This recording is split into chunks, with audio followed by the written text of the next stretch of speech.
बहुत पुरानी बात है, एक चोर हुआ करता था। वो बड़ा ही चतुर था। लोगों का कहना था कि वो आदमी की आंखों का काजल तक उड़ा सकता था। एक दिन उस चोर ने सोचा कि जब तक वो राजधानी में नहीं जाएगा और अपना करतब नहीं दिखाएगा, तब तक चोरों के बीच उसकी धाक नहीं जमेगी। ये सोचकर वो राजधानी की ओर रवाना हुआ और वहां पहुंचकर उसने ये देखने के लिए नगर का चक्कर लगाया कि कहाँ क्या कर सकता है। उसने तय की कि राजा के महल से अपना काम शुरू करेगा। राजा ने रात दिन महल की रखवाली के लिए बहुत से सिपाही तैनात कर रखे थे। बिना पके गए परिंदा भी महल में नहीं घुस सकता था। महल में एक बहुत बड़ी घड़ी लगी थी जो दिन रात का समय बताने के लिए घंटे बजाती रहती थी। चोर ने लोहे की कुछ कीलें इकट्ठी की और जब रात को घड़ी ने 12 बजाए तो घंटे की हर आवाज के साथ वो महल की दीवार में एक एक कील ठोकता गया। इस तरह बिना शोर किए उसने दीवार में 12 कीलें लगा दी। फिर उन्हें पकड़ वो ऊपर चढ़ गया और महल में दाखिल हो गया। इसके बाद वो खजाने में गया और वहां से बहुत से हीरे चुरा लाया। अगले दिन जब चोरी का पता लगा तो मंत्रियों ने राजा को इसकी खबर दी। राजा बड़ा हैरान और नाराज हुआ। उसने मंत्रियों को आज्ञा दी कि शहर की सड़कों पर गश्त करने के लिए सिपाहियों की संख्या दोगुनी कर दी जाए और अगर रात के समय किसी को भी घूमते हुए पाया जाए तो उसे चोर समझकर गिरफ्तार कर लिया जाए। जिस समय दरबार में यह ऐलान हो रहा था, एक नागरिक के भेष में चोर मौजूद था। उसे सारी योजना की एक एक बात का पता चल गया। उसे फौरन ये भी मालूम हो लगा कि कौन से 26 सिपाही शहर में गश्त के लिए चुने गए हैं। वो सफाई से घर गया और साधु का देश धारण करके उन 26 सिपाहियों की बीवियों से जाकर मिला। उनमें से हर एक इस बात के लिए उत्सुक थी कि उसकी पति ही चोर को पके और राजा से इनाम ले।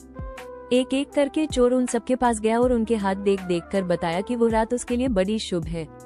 उस पति की पोशाक में चोर उसके घर आएगा, लेकिन देखो, चोर की अपने घर के अंदर मत आने देना, नहीं तो वो तुम्हें दबा लेगा। घर के सारे दरवाजे बंद कर लेना और भले ही वो पति की आवाज में बोलता सुनाई दे, उसके ऊपर जलता कोयला फेंकना। इसका नतीजा ये होगा कि चोर पक्का में आ जाएगा। सारी स्त्रियां रात को चोर के आगमन के लिए तैयार हो गईं। अपने पतियों को उन्होंने इसकी जानकारी नहीं दी। इस बीच पति अपनी गश्त पर चले गए और सवेरे 4 बजे तक पहरा देते रहे। हालांकि अभी अंधेरा था, लेकिन उन्हें उस समय तक इधर उधर कोई भी दिखाई नहीं दिया, तो उन्होंने सोचा कि उस रात को चोर नहीं आएगा। ये सोचकर उन्होंने अपने घर चले जाने का फैसला किया। ज्यों ही वे घर पहुंचे, स्त्रियों को संदेह हुआ और उन्होंने चोर की बताई कार्रवाई शुरू कर दी। फल वो हुआ कि सिपाही जल गए और बड़ी मुश्किल से अपनी स्त्रियों को विश्वास दिला पाए कि वे ही उनके असली पति हैं और उनके लिए दरवाजा खोल दिया जाए। सारे पतियों के जल जाने के कारण उन्हें अस्पताल ले जाया गया। दूसरे दिन राजा दरबार में आया तो उसे सारा हाल सुनाया गया। सुनकर राजा बहुत चिंतित हुआ और उसने कोतवाल को आदेश दिया कि वो स्वयं जाकर चोर पकड़े। उस रात कोतवाल ने तैयार होकर शहर का पहरा देना शुरू किया। जब वो एक गली में जा रहा था, चोर ने जवाब दिया, मैं चोर हूँ। कोतवाल समझा कि लड़का उसके साथ मजाक कर रहा है। उसने कहा, मजाक छोड़ो और अगर तुम चोर हो तो मेरे साथ आओ, मैं तुम्हें काट में डाल दूंगा। चोर बोला, ठीक है, इससे मेरा क्या बिगड़ेगा। और वो कोतवाल के साथ काट डालने की जगह पर पहुंचा। वहां जाकर चोर ने कहा, कोतवाल साहब, इस काट को आप इस्तेमाल कैसे किया करते हैं, मेहरबानी करके मुझे समझा दीजिए। कोतवाल ने कहा, तुम्हारा क्या भरोसा, मैं तुम्हें बताऊं और तुम भाग जाओ तो। चोर बोला, आपके बिना कहे मैंने अपने को आपके हवाले कर दिया है, मैं भाग क्यों जाऊंगा। कोतवाल उसे ये दिखाने के लिए राजी हो गया कि काट कैसे डाला जाता है। ज्यों ही उसने अपने हाथ पैर उसमें डाले कि चोर ने झट चाबी घुमाकर काट का ताला बंद कर दिया और कोतवाल को राम राम करके चल दिया। जाड़े की रात थी। दिन निकलते निकलते कोतवाल मारे सर्दी के अधमरा हो गया। सवेरे जब सिपाही बाहर आने लगे तो उन्होंने देखा कि कोतवाल काट में फंसे पड़े हैं। उन्होंने उनको उसमें से निकाला और अस्पताल ले गए। अगले दिन जब दरबार लगा तो राजा को रात का सारा किस्सा सुनाया गया। राजा इतना हैरान हुआ कि उसने उस रात चोर की निगरानी स्वयं करने का निश्चय किया। चोर उस समय दरबार में मौजूद था और सारी बातों को सुन रहा था। रात होने पर उसने साधु का भेष बनाया और नगर के सिरे पर एक पेड़ के नीचे धूनी जलाकर बैठ गया। राजा ने गश्त शुरू की और 2 बार साधु के सामने से गुजरा। तीसरी बार जब वो उधर आया तो उसने साधु से पूछा कि क्या इधर से किसी अजनबी आदमी को जाते उसने देखा है।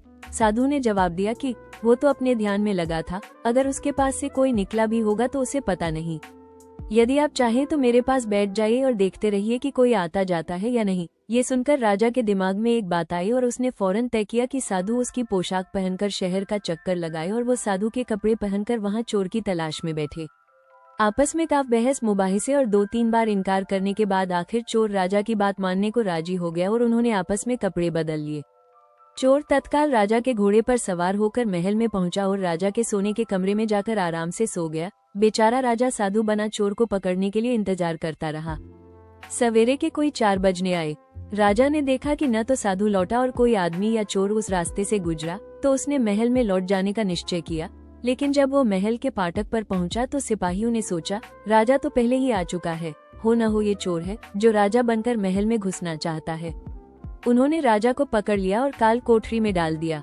राजा ने शोर मचाया पर किसी ने भी उसकी बात न सुनी। दिन का उजाला होने पर काल कोठरी का पहरा देने वाले सिपाही ने राजा का चेहरा पहचान लिया और मारे डर के थरथर कांपने लगा। वो राजा के पैरों पर गिर पड़ा। राजा ने सारे सिपाहियों को बुलाया और महल में गया। उधर चोर, जो रात भर राजा के रूप में महल में सोया था, सूरज की पहली किरण फूटते ही राजा की पोशाक में और उसी के घोड़े पर रफू चक्कर हो गया। अगले दिन जब राजा अपने दरबार में पहुंचा तो बहुत ही हतरश था। उसने ऐलान किया कि अगर चोर उसके सामने उपस्थित आ जाएगा तो उसे माफ कर दिया जाएगा और उसके खिलाफ कोई कार्रवाई नहीं की जाएगी, बल्कि उसकी चतुराई के लिए उसे इनाम भी मिलेगा। चोर वहां मौजूद था ही फौरन राजा के सामने आ गया और बोला, महाराज, मैं ही वो अपराधी हूँ। इसके सबूत में उसने राजा के महल से जो कुछ चुराया था वो सब सामने रख दिया, साथ ही राजा की पोशाक और उसका घोड़ा भी। राजा ने उसे गांव इनाम में दिए और वादा कराया कि वो आगे चोरी करना छोड़ देगा। इसके बाद से चोर खूब आनंद से रहने लगा।